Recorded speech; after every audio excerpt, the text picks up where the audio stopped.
Jesus says, the Pharisees and the scholars have taken the keys of knowledge and hidden them. They themselves have not entered, nor they have allowed those to enter who wished to.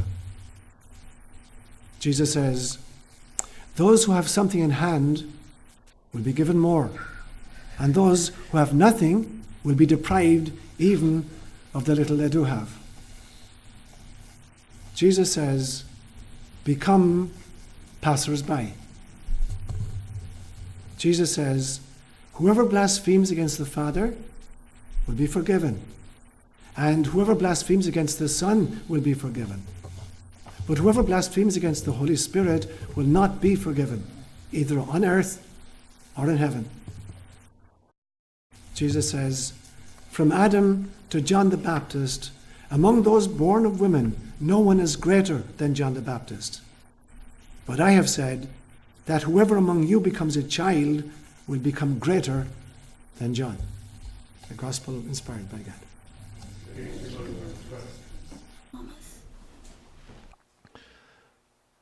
It's not going to come out as well as normal because I talk with my hands. So one of my hands is out of action at this stage with a microphone in it. But in some senses, given the subject matter of the homily, it's rather appropriate that we're a little group gathered closely together this morning. Because basically it's going to be a kind of a storytelling session. So in the summer of 1963, I was between my junior year and senior year in high school. And I spent the entire summer in a little place. Good morning, Johnny Hannibal. It's, aye, you're very welcome, buddy. Aye. Good to see you. When did you arrive home? And so how was that place? Good. He lives at the far side of the world, in a yurt. Okay, it's good to see you, Jenny. Good.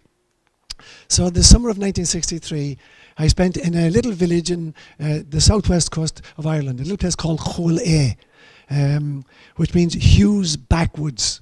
It was a tiny little village, and it was a part of Ireland in which Irish is still the mother tongue, what we call in Irish a Gaeltacht, so where people speak Irish as their native tongue.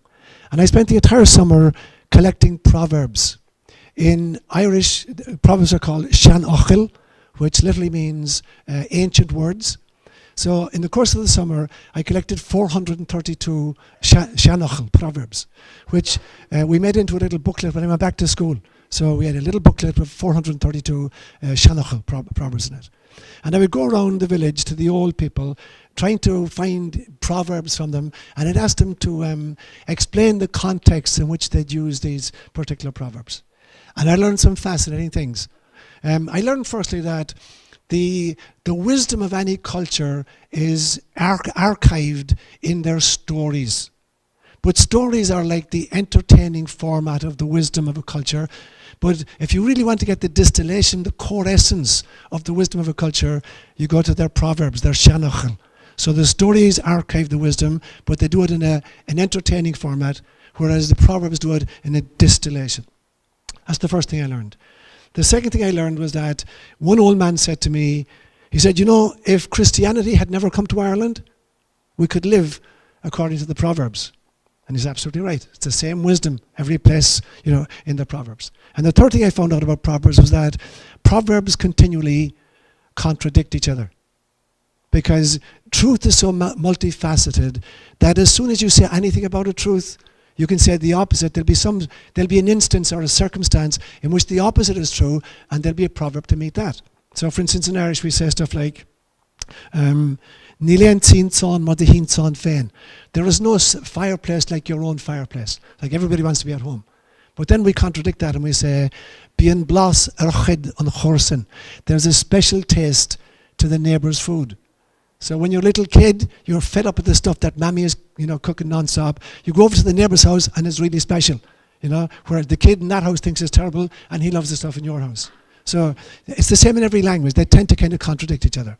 So in English we'll say stuff like, look before you leap, but he who hesitates is lost. And in Swahili we have two beauties. We would say in Swahili, haraka haraka haina baraka. Hurry, hurry has no blessing. But then there was another one that said, chilewa chilewa mtoto siwako. Delay, delay, and the baby will not be yours. You can figure that one out for yourself. So they always contradict each other, because there'll always be a circumstance in which the opposite of what you've just said in one proverb will pertain, and you need a proverb to hold that. Now, in some senses, the gospel accounts are the stories about Jesus, are the stories that Jesus taught. Whereas Thomas's gospel, what we read from today, is the proverbs of Jesus. So I'm sure somehow Thomas spent the year between his junior and senior years of high school collecting the proverbs of Jesus. Matthew, Mark, Luke, and John were collecting stories about him, and stories he told. But Thomas didn't do that. In fact, Thomas's gospel, and it's the oldest gospel, it goes back to about 50 AD, which is about 20 years older than the first of the canonical gospels. And basically, it is a whole bunch of proverbs that Jesus taught. It's 114 statements of Jesus. There's no stories in it. No stories that Jesus told, or no stories about Jesus. And so if you were listening today, it's just a series of Jesus says. Jesus says. And he says it's in the present tense, if you notice as well. He didn't say Jesus said. He says Jesus says, and then he tells you what Jesus says. Yeah, Jesus said. So there's a whole list of things that Jesus said. So it's 114 proverbs of Jesus. And basically that's what I want to do today. I'm just going to make two main points. There'll be lots of sub-points, but just two main points. Right. So for the first point, I'm going to just give you a few Irish proverbs and then unpack them. And then for the second point, I'm going to give you a few of Jesus' proverbs that were collected by Thomas and try to unpack some of those for you. So the first one then is some Irish proverbs. Where will I start? Yeah. So there's a proverb in Irish that says, Cada dhéanach mac an chit ach locha waru. Cada dhéanach mac an chit ach locha waru. What would you expect the son of the cat to do except to kill a mouse? So it's obviously the English equivalent would be, the apple doesn't fall far from the tree. So in other words, you're looking at the behavior of a child and you say, well, we know the parents, what would you expect? What would you expect the cat to do, the son of the cat to do, except to kill a mouse?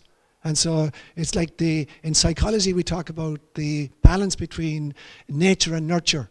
There are two different theories in psychology as to how do you fashion a personality. Is it basically genetics, or is it basically environment? And there's this toing and froing that goes on between them. So this Irish proverb recognizes that it's both. You grew up in a household, you're the son of the cat, you got the genes of a cat in you, what would you expect? Also you grew up with the cat teaching you how to kill mice, so what would you do except kill mice? So it's a proverb that very nicely straddles the psychological insight that we're a balance between nature and nurture. We're part of the genetic material of our parents, and we also grew up in a household. We watched what they did, and we did the very same thing. So what would you expect the son of the cat to do? Except kill a mouse. There's actually another version in Irish as well, using a cat as well as the metaphor, and it says, Brishin an duchas trehula an chit.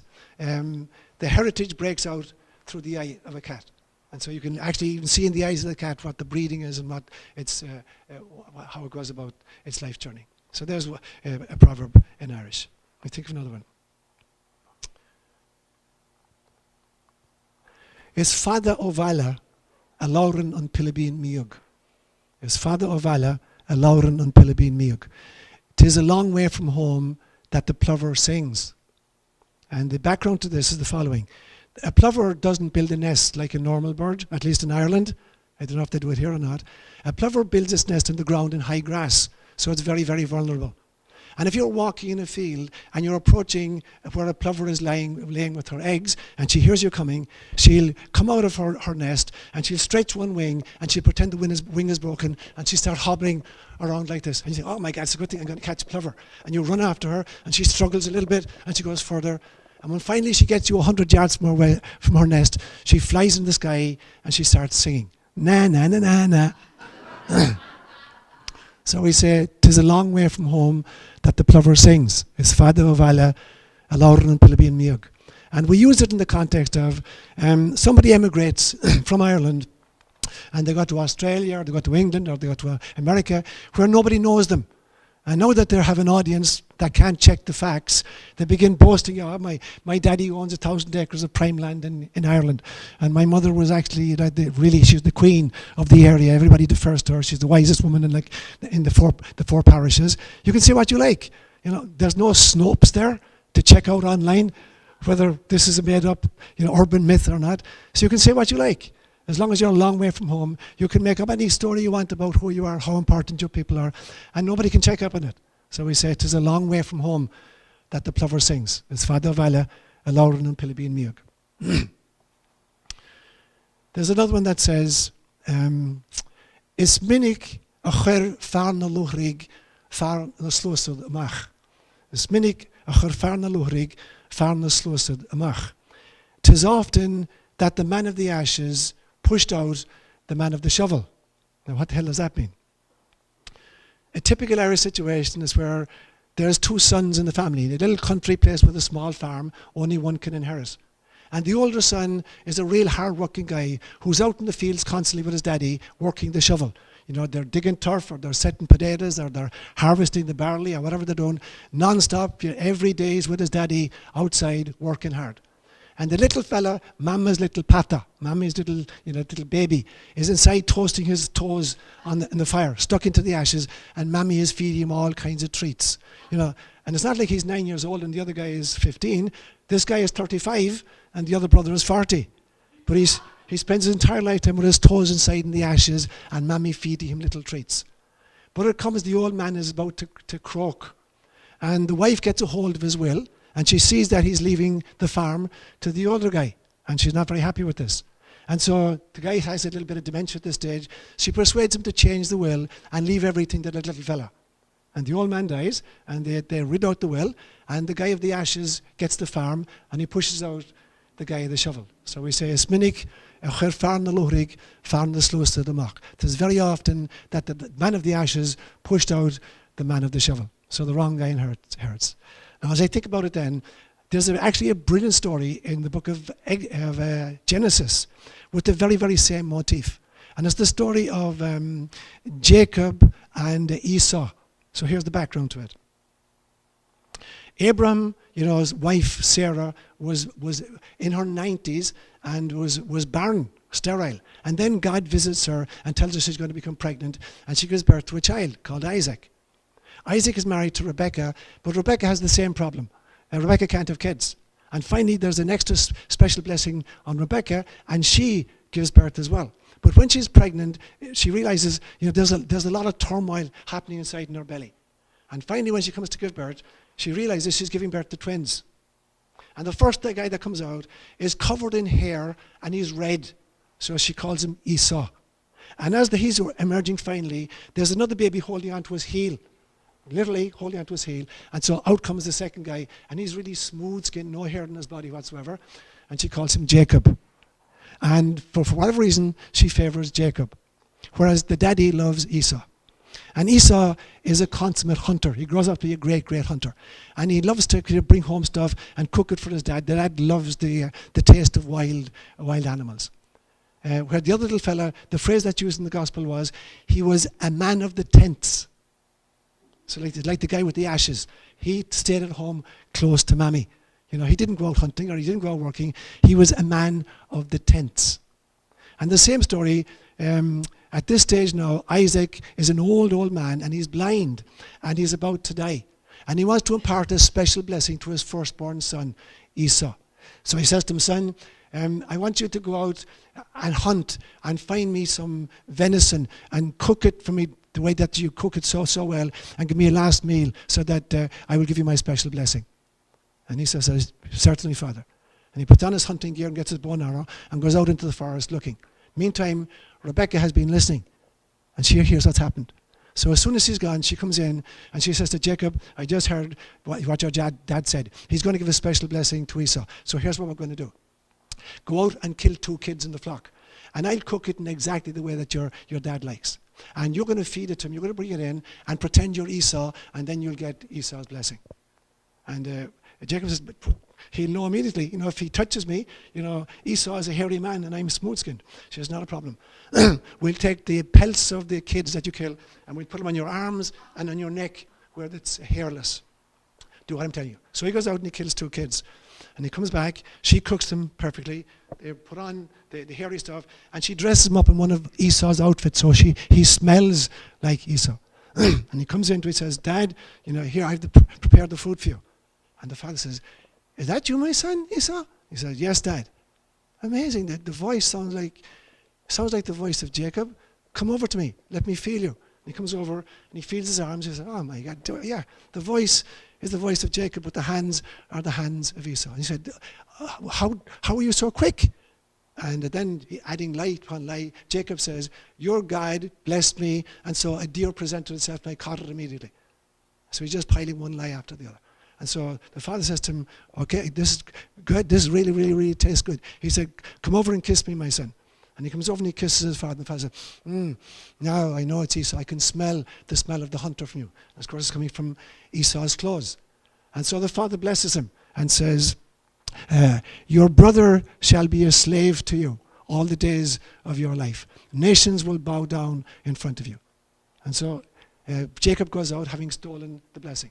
About an hour later, Esau comes back, prepares the food, brings it to his dad, and he says, Dad, here it is, I brought you some food. And the father says, who's that? And he says, Esau, your son. And the father says, Esau? Well, you fed me 2 hours ago. And then it comes out what the deal was. And the other son just breaks down and starts crying. Have you no blessing left for me, Daddy? Is there nothing you can give me? And he said, son, I can't take back the words that I spoke. I gave my blessing to your brother, and that's how it's going to be. And so you get the same story repeating, motif after motif in the Irish version of it, and you got the Hebrew version of it. So there's a few Irish proverbs for you. We switch over to the second point then and just take some of the proverbs of Jesus that we find in Thomas's gospel. So there's a list of them just in today. And the first one he says today, he says, the scribes and the scholars have hidden the key to the room of knowledge. They won't go in there themselves, and they forbid those who want to from entering. Now this is the perennial complaint, and it is the perennial temptation of the clergy. In whatever system you find it, it is to hold esoteric knowledge secret because it gives them control and power over the masses. And so this is what's happening. Jesus comes along and realizes that these guys who sit on the seat of Moses, that they're circumscribing this secret knowledge. And you'll always find it that the clergy at some stage will always create a sacred language, which is known only to them, so that the wisdom can't be unpacked by anybody else. So in the case of Jesus' time, it was Hebrew. Hebrew was not the language of the common folk at the time of Jesus. Aramaic was the common language. Hebrew was only used for worship. So it was the language of liturgy, and only the scribes and the Pharisees were really, really accomplished in this language. So the wisdom of Moses is hidden in the Hebrew language, and only those who are scholars and scribes, have access to it. And instead of sharing with people, they're using it as a control mechanism. And Jesus is driving a coach and four through this. This is not how it's meant to be. The Word of God is meant to be addressed to all of us. Now, in actual fact, Jesus is reenacting the very same struggle that the Buddha had reenacted 550 years before him.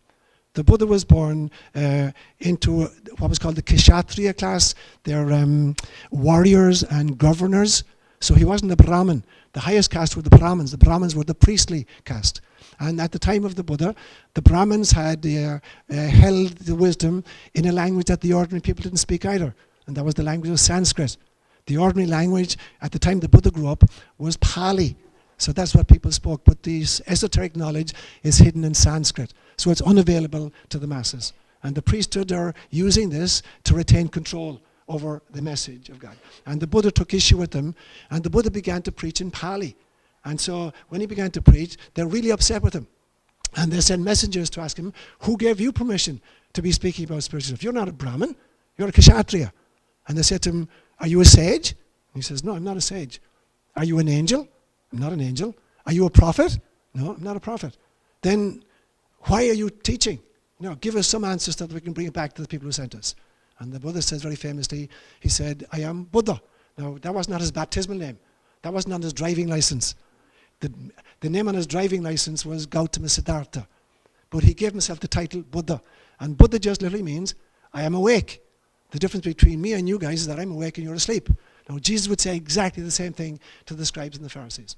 There's this great story in John chapter 9 where Jesus heals a man who'd been born blind.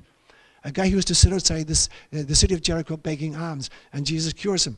And the man is walking around, carrying his bag with him, and the Pharisees are really upset. Why are you carrying your bag around with you on the Sabbath? And so they interrogate him. And he says, Jesus cured me.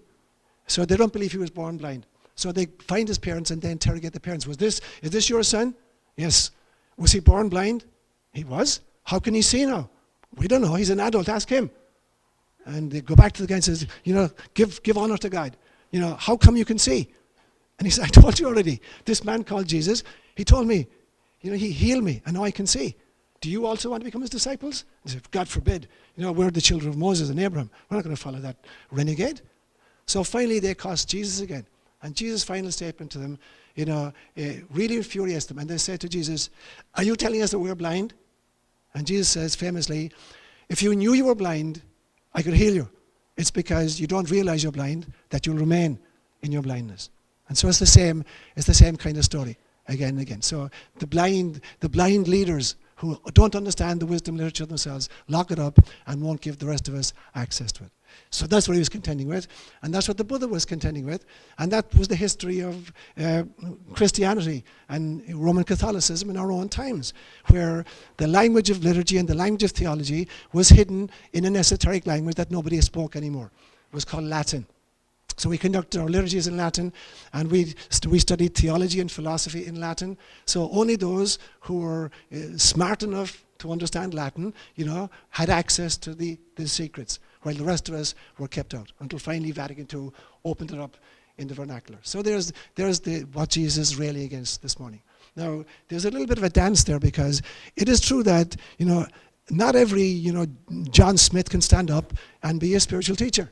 He has to have some wisdom or some knowledge. So our world today, unfortunately, is filled with, self-appointed gurus. So on the one hand, you can err by believing that everybody has the right, to be a teacher and a leader. And on the other hand, the other side of it is that you use spirituality as a control mechanism, and you couch it in esoteric parlance and in a spiritual language that nobody else knows. So it's the dance between these two pieces. So that's the first proverb that he speaks this morning. You see, what else did he say this morning? He makes this famous statement, if you blaspheme against the Son, it will be forgiven you. And if you blaspheme against the Father, it'll be forgiven you. But if you blaspheme against the Holy Spirit, it will never be forgiven you. Not on earth, nor even in heaven. So what's this crazy? Jesus, who was forgiving of everybody, how can he say that there's a sin which cannot be forgiven, not only just on earth, but even in heaven as well? So what's the deal behind the forgiveness? And here's what he's saying. Jesus is the archetypal shock jock. So he presents his teaching in such startling language, often paradoxically, so that it startles the audience out of their, soporific state to begin thinking for themselves. So what does it mean? That the sin against the Father will be forgiven, the sin against the Son will be forgiven, but the sin against the Holy Spirit cannot be forgiven. The sin against the Holy Spirit is the dedication to being asleep, the dedication to blindness, which refuses to see love where love exists, that refuses to see beauty where beauty exists. And there's nothing you can do with a person like that. Somebody who faced with love or faced with beauty constantly interprets it as evil and wrong. And Jesus was a glaring example, of that kind of conduct. Jesus went around preaching extraordinarily liberating news, but that wasn't good enough. He went around healing people, the blind, the lame, the cripples, the lepers, and on a few occasions, even raising dead bodies. And what was the response? The interpretation? He's doing this through the power of Beelzebul. He's doing this through the power of Satan. So no matter how much good was presented, no matter how much love he had, no matter how much compassion, they interpreted it as evil, coming from satanic sources. That's what the sin against the Holy Spirit is about. It is the refusal to see good where good exists. It is the refusal to see love where love exists. It's the refusal to see compassion where compassion exists. What the hell are you going to do with a guy like that? There is no way you can get through. So when Jesus says they won't be forgiven either here or the other side, he's not saying that God is withholding forgiveness. He's not saying that. He's saying no matter how much love such a person is surrounded with, they will continue to interpret it as darkness. So what the hell are you going to do in a situation like that? So not only is it true on this side of the grave, it's true at the other side. My experience in having the privilege of attending to many people dying is that people die the way they live. And people transition the way they die. And people's first experience on the other side is the same as their experience of transitioning. And so if I'm going across, I've lived my life with this dark, pessimistic outlook where, I refuse to see good in anybody, and I constantly criticize and demonize everybody, and that's how I'm going to die. And that's how I'm going to experience the other side, initially at least. So the heavens and the hells on that side of death and on this side of death are created by consensual agreement. A whole bunch of believers get together, and by thinking the same thoughts continually, they actually create a reality in which that is their worldview and that is their world experience. So you get a whole bunch of pessimists together, demonizers, and they form a little community, and they share their vision with each other. They create hell and heaven on earth right here. And when they pass over, you get a community at the other side, discombobulated entities who are still creating heavens and hells on the basis of their own thought processes and their own belief systems. Eventually, even the dumbest of us wake up to the light. But initially, our experience on the other side is exactly the experience we had, and we're still the same people we are on this side. Death is not this transition from ignorance to being omniscient, from being, mafia dons to being bodhisattvas. It doesn't happen like that. And so this is what Christ is saying then, is look, if you're the kind of person who refuses to see good in anybody, and in fact demonizes everybody, you can't be forgiven. There's no way light can bring through, because you're being surrounded by light and you continue to interpret it as darkness. So it's not that they're consigned to eternal hell, it is that they will continue to inhabit the hells of their own making, as long as they keep, interpreting good as evil. So that was a second statement of his this morning. What else did he say this morning? He said, those who have will be given more, and those who have very little, even the little they have will be taken from them. Now, I think he was saying this with tongue-in-cheek, because there are two different ways to unpack that. And I'll try to unpack it in both ways. The first way is that it was an economic observation. It is very true at every stage of human history. The little guys who had very, very little, even what they had was taken away from them. And the guys who had plenty, they continued to accrue more and more and more. I saw figures just very, very recently, a huge big study that showed that 85 human beings own 50% of the world's resources today. 85 individuals own 50% of the world's resources today. And so when Christ says, those who have nothing, what the little bit they do have is going to be taken from them. And those who have a lot, they're going to be given more and more and more. It seems to be how the economic system works forever and ever. Amen. So he's making an observation about that. But the second and more important unpacking of that same statement, it seems to me, Christ is saying that people who are stuck in a religious tradition, and holding on tenaciously to a dogmatic, set of beliefs, when life circumstances change and that cosmology is no longer adequate to new times and new circumstances, they lose the little bit they have. So they're left now helpless. They don't have an adequate cosmology. The little bit they had, what they were holding on to, like, we're Catholics, this is the one true church, only Catholics go to heaven. And all of a sudden we reach circumstances where it's obvious that there are some really woeful Catholic sinners and there's some really beautiful Hindu saints. What am I going to do now? The old model ain't going to work anymore, and I crash and burn. Whereas Christ is saying, those who have a lot, even more will be added. Who are those who have a lot? They're the people who have a spiritual, mystical cosmology. People who don't discriminate in their spirituality. People who realize that every single one of us is equally beloved of God. People who know that God does not discriminate or love any less a banana slug and an avatar. In God's dispensation, they're all equally beloved. And so somebody coming out of that kind of a cosmology, there is no life circumstance that will throw that person. No matter how times change or what happens, they will always be able to harvest their experiences and find the love of God within it. Now there's one beautiful story, a very enigmatic story that Jesus tells about this issue. He tells a story one time about a rich man who had a steward who was in charge of his finances in his household. He was in charge of the books, like his CPA. And after a few years, he found out that this guy was embezzling his funds left, right, and center. So he calls him and he says, give me an accounting, because I hear that you've been embezzling my funds. You can't be steward any longer. I want to see the books. And the guy thinks, what the hell am I going to do now? I'm too old to dig. I'm too embarrassed to go begging. What in God's name am I going to do? I got it. So he starts calling in his master's debtors. And he says, Margie, how much do you owe my master? And Margie says, 100 bushels of wheat. And he says, here's your billhead, change it to 50. It's going to be your handwriting. If I get caught, it's your handwriting. It wasn't my handwriting.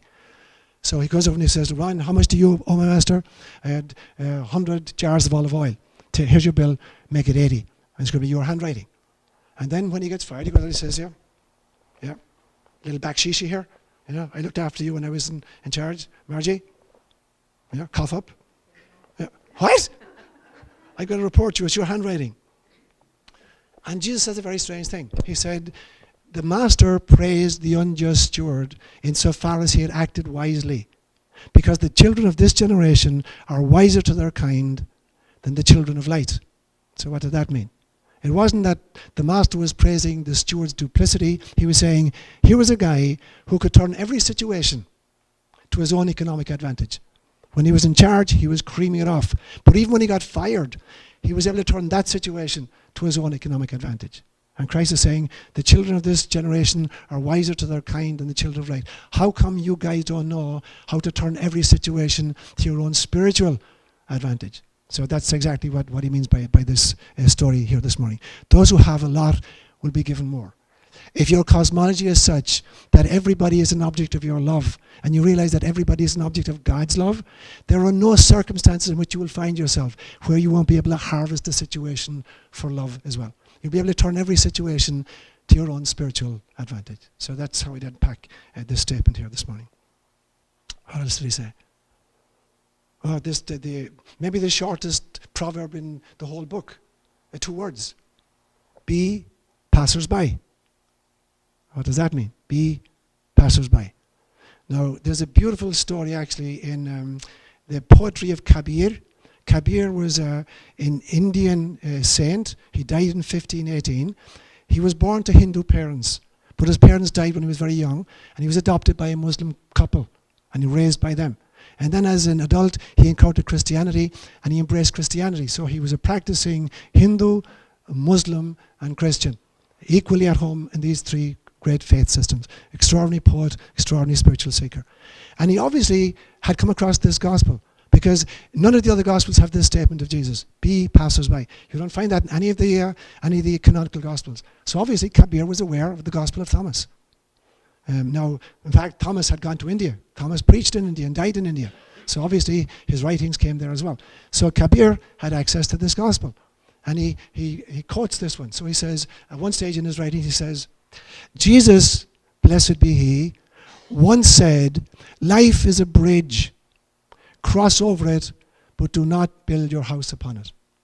And so this literally, it's a kind of he's elucidating this be passers-by. So what is Jesus saying? What's this proverb meaning? It's the realization that incarnation is a bridge. It literally is just a bridge between 2 Bardo states. Who you were before you were born and who you are after you die before you incarnate again. And so literally incarnation is a bridge between 2 Bardo states. That's what he's saying as far as I'm concerned. And what he's saying is you came here on mission. And you were given particular resources. You were given a physical body, you were given emotions, you were given an intellect, you were given a personality. You were given all these things in order to accomplish your mission. And the mission is always about some form of love. But he's saying, you don't belong here. This is a bridge between Bardos. Use it to cross over from one Bardo to the next, but do not build your house upon it. So be passers-by. So it's the realization that we're spirits in spacesuits, that we're souls on safari on planet Earth, that we're bite-sized pieces of God having a human experience. But this is just a mission we're on. Just as much as Neil Armstrong didn't decide to live on the moon after going up there, that he fell so in love with it, or that he fell under the illusion that he really lived and belonged to the moon. He didn't spend the rest of his life on the moon. He had a spacesuit that allowed him, to do what he needed to do on the moon, to survive there and to carry out a few tasks. But he didn't identify with the spacesuit, and he knew he didn't belong to the moon, so he came back. So most of us think we belong here, and we think that we are the spacesuits. We think we are the bodies we wear, or we think we are the emotions we're having, or we think we are the thoughts that go through our heads. And we're not any of these things. They're just parts of the spacesuit that we need to have an incarnational experience on planet Earth. So be passers-by. This is what he means here. What else did he say this morning? He said, from Adam to John the Baptist, of all the men born of women, there is none greater than John. But I say to you, those of you who are prepared to become little children will be greater than John. So if there's never been a human being born of woman greater than John the Baptist, how could he then go on and say, but I guarantee you, any of you who are prepared to become little children will be greater than John. So what's the deal with that? So here's what it means, in my opinion. John perfected the art of religion according to the dictates of his tradition. So in other words, Judaism consisted of 613 precepts. John knew and fastidiously adhered to all 613. And John was the ultimate ascetic, living in dressed in camel hair and living on curds and honey. Or, what was his diet? What was it? Grasshoppers and honey. Great. So he was the ultimate ascetic. And he was fastidious to a letter in keeping the law. And so Jesus says, if salvation can be delivered by asceticism, and legalism, nobody has ever done it better than John the Baptist. But I guarantee you, if you become like a little child, you become greater than John. Because there's a new covenant, there's a new dispensation. It's not based on law, and it's not based on asceticism, it is based on love. For everybody. For God, for your neighbor, and for your enemy. It's a whole different kind of, dispensation and covenant. So what was it about little children that allowed Jesus to make that remark? So I think Jesus identified 4 characteristics of a child which really speak to love and really speak to the ability, to transcend where John got in his time. And the first ability of a little child is their extraordinary curiosity, their sense of awe. Faced with life, they're just filled with awe. You can see it in the size of their eyes. Little kids' eyes are huge. They're just drinking in the experience. Whether they're just turning over a stone and seeing an insect, that's fascinating to them. So everything a little baby encounters is absolutely fascinating. And Christ is saying, you can't get to heaven unless you're filled with awe. Unless everything you encounter is a source of extraordinary awe to you. So it's like the beginning, this is the beginning of wisdom. No, so that's the first characteristic a child has. A second one is that the child, asks really, really important questions, really, really deep questions. We tend to ask the questions we're programmed to ask, and society has answers for us. The media have answers for us, the politicians have answers for us, the churches have answers for us, the parents have answers for us, the school has answers for us. So it's like we're told what the questions are, and then we're told what the answers are as well. So we don't have to think for ourselves. And that's how we get dumbed down in the process. Little kids think outside that. Little kids ask questions which are real for them. And they're really, really deep questions. And mostly they favor the why questions, the deep, deep, deep existential questions. But we laugh at their naivete and their innocence. And I'll give you a few stories that I've told you in the past, illustrate this from my own childhood. As a little boy, I grew up for the first 6 years being raised by my grandparents in a household where my father was the firstborn in his family, and my uncle Noel, who was 2 months younger than me, was the last born in that family. So I'm 2 months older than my youngest uncle. So all the family would be at the table, all the uncles and aunts, and my grandparents and my great-grandmother.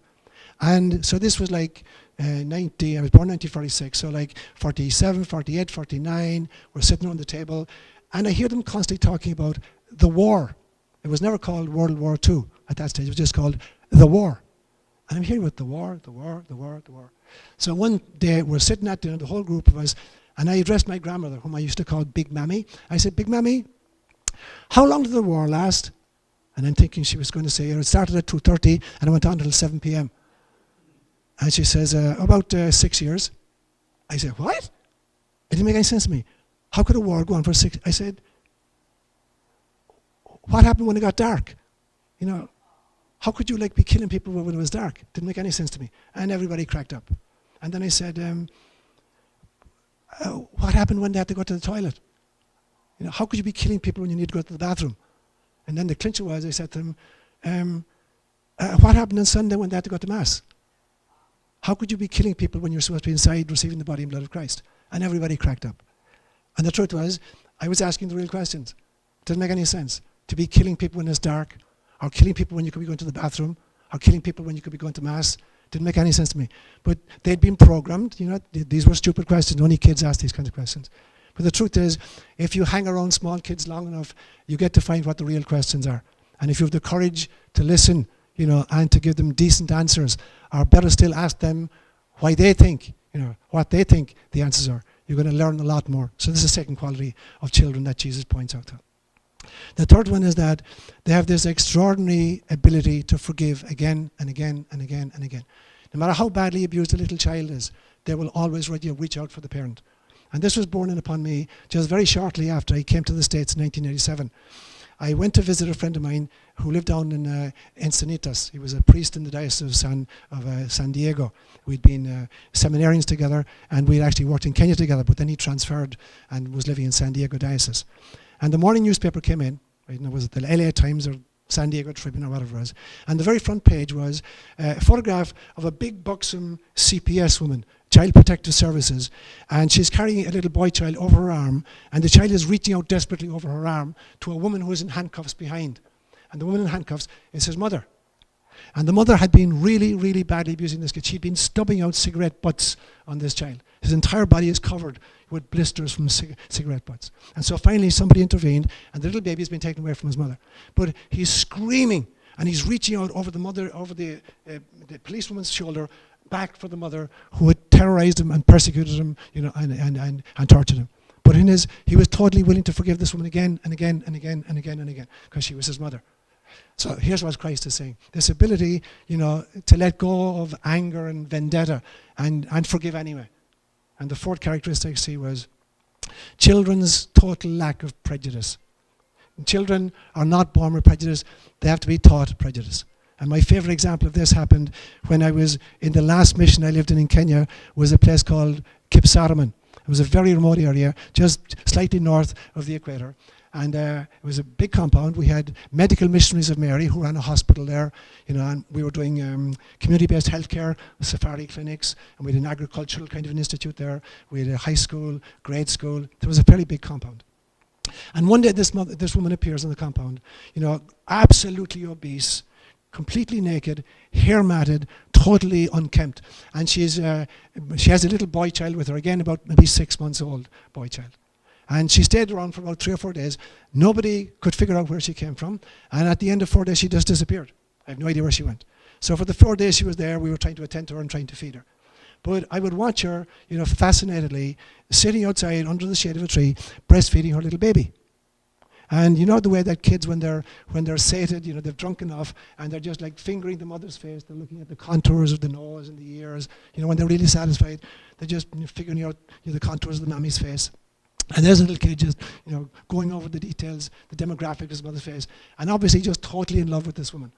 And I'm thinking, in this little child's mind, he thinks this is God. And indeed she is. For him, she is God. She is providing all of his needs. She's loving him unconditionally. She's feeding him from her own body, literally. And she would protect him with her life, presumably, if it came to that. And so this little kid is just totally in love with this woman. There's not an ounce of prejudice in his body. However, by age 6 or 7, whatever, if he goes to school, they'll point out, your mother is crazy. She's schizophrenic. Look at her. She doesn't even wear clothes. She's all matted. She's filthy. She's a crazy woman.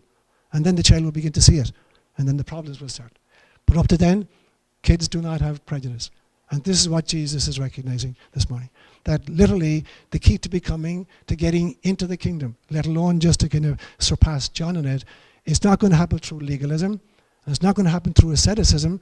It only happens through love, and it only happens by learning how to love the way little children know how to love.